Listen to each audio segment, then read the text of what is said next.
नमस्कार दोस्तों, मैं गौरव श्रीवास्तव एडवोकेट प्रैक्टिसाइजिंग इन दिल्ली। आज हम डिस्कस करेंगे compounding of certain offences under companies act.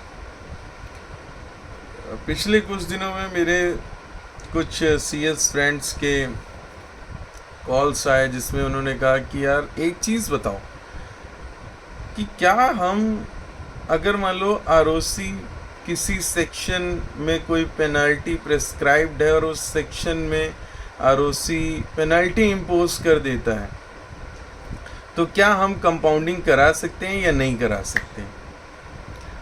तो दोस्तों, मैंने सेक्शन जो कंपाउंडिंग का प्रेस्क्राइब्ड है कंपनीज एक्ट में, उसको अपने मतलब ये टोटली मेरा ओपिनियन है और इसको मैं थोड़ा सा आपको भी बताना चाह रहा हूँ कि ये सिर्फ मेरा ओपिनियन है।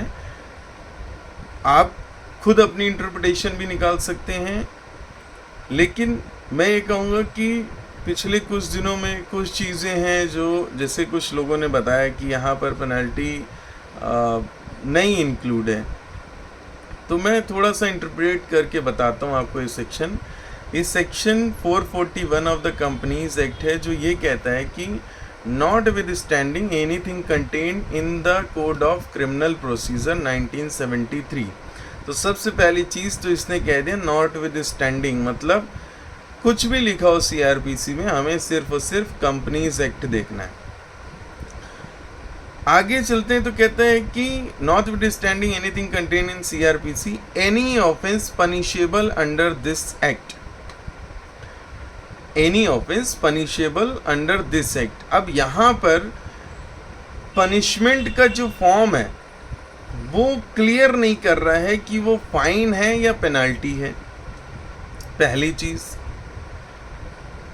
दूसरी चीज, आगे जब इसमें जाएंगे तो इसमें सिर्फ एक दो एक्सेप्शन दिए गए हैं।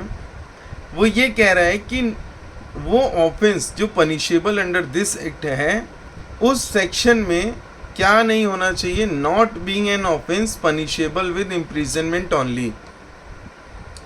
मतलब जब आप सेक्शन में जाएंगे तो उसमें आपको सिर्फ जेल का प्रोविजन न दिया हो और punishable with imprisonment and also with fine, मतलब इम्प्रिजनमेंट एंड फाइन न दिया हो, सिर्फ इन दो चीज़ों को एक्सक्लूड किया गया है। एक्सक्लूड करने का मतलब है कि बाकी जो सारी चीज़ें वो इंक्लूड है।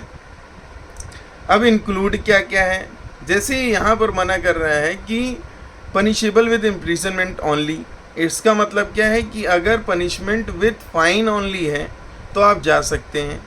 सेकंड चीज़ कह रहा है कि punishable with imprisonment and also fine, मतलब जहाँ पर ये लिखा है कि पनिशेबल विद इम्प्रिजनमेंट और फाइन, वहाँ भी जा सकते हैं, या और बोथ लिखा है वहाँ पे भी जा सकते हैं। लास्ट एस्पेक्ट आता है जिसकी लड़ाई चल रही कि पेनल्टी यहाँ पर इंक्लूड किया जाएगा कि नहीं। तो दोस्तों, यहाँ पर सिर्फ दो चीज़ों का इंक्लूज़न है और लॉ में ये माना जाता है कि जो चीज़ नहीं लिखी हुई है उसका बेनिफिट हम ले सकते हैं। तो मेरे ओपिनियन में जो ये पेनल्टी है, अगर आरओसी इम्पोज करता है किसी भी सेक्शन में जहाँ पे भी प्रिस्क्राइब्ड है, तो हम आप ऐसा करिए, आपके पास अगर कोई केस आता है तो एक बार आप उस पेनल्टी के अगेंस्ट कंपाउंडिंग एप्लीकेशन फाइल करिए, आपको वहीं से अंदाज़ा लग जाएगा। But in my opinion penalty यहाँ पर इंक्लूड होगी और पेनल्टी के अगेंस्ट कंपाउंडिंग पॉसिबल हो सकती है। ये मेरा ओपिनियन है, क्योंकि इसमें कहीं पे भी इस सेक्शन में ये नहीं मना किया गया है कि आप पेनल्टी के लिए कंपाउंडिंग नहीं कर सकते हैं। दूसरी चीज़, क्या कंपाउंडिंग मतलब कंपाउंडिंग कब हो सकती है, तो पहली बात तो हम ये समझें कि कंपाउंडिंग होती क्यों है। कंपाउंडिंग बेसिकली हम इसलिए कराते हैं ताकि हमारे ऊपर कोई प्रोसिक्यूशन ना लॉन्च कर दिया जाए या प्रोसिक्यूशन फाइल ना कर दिया जाए कंपनी या डायरेक्टर्स के अगेंस्ट। यही डर होता है। कंपाउंडिंग का मतलब क्या है, कंपाउंडिंग में दो इंसानों के बीच का एक सेटलमेंट है। अब सेटलमेंट किसके किसके बीच का है, तो आरओसी और जो कंपनी है या डायरेक्टर से, उन्होंने जो डिफ़ॉल्ट किया आरओसी के पास जाइए, अगर आरओसी सेटिस्फाई हो जाता है तो वो अपनी रिपोर्ट आरडी को दे देता है और आरडी जो है इसके ऊपर कंपाउंडिंग फ़ी लगा कर आपको ऑफेंस कंपाउंड कर देता है। इतनी सी चीज़ है। तो बेसिकली प्रोसिक्यूशन से बचने के लिए कंपाउंडिंग कराई जाती है। तो यहाँ पर मेरे ओपिनियन है पेनल्टी के अगेंस्ट भी आप कंपाउंडिंग एप्लीकेशन लगा सकते हैं। Thank you. आपके ओपिनियन में जो भी आपको लगता है, आप जो है अपना इंटरप्रिटेशन निकालिए, दोस्तों से डिस्कस करिए। मैंने इस सेक्शन को पढ़ के यही समझा है कि इसमें पेनल्टी को इंक्लूड किया जा सकता है, जिसकी कंपाउंडिंग करी जा सकती है।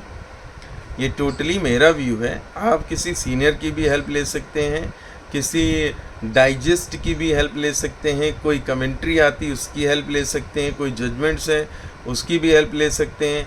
हाँ, एक चीज़ आपसे रिक्वेस्ट करूँगा कि अगर आपको इसका आंसर मिलता है तो मुझे ज़रूर शेयर करिएगा, सो दैट मैं भी अपनी नॉलेज को एनहांस कर सकूँ। Thank you so much. Thank you so much.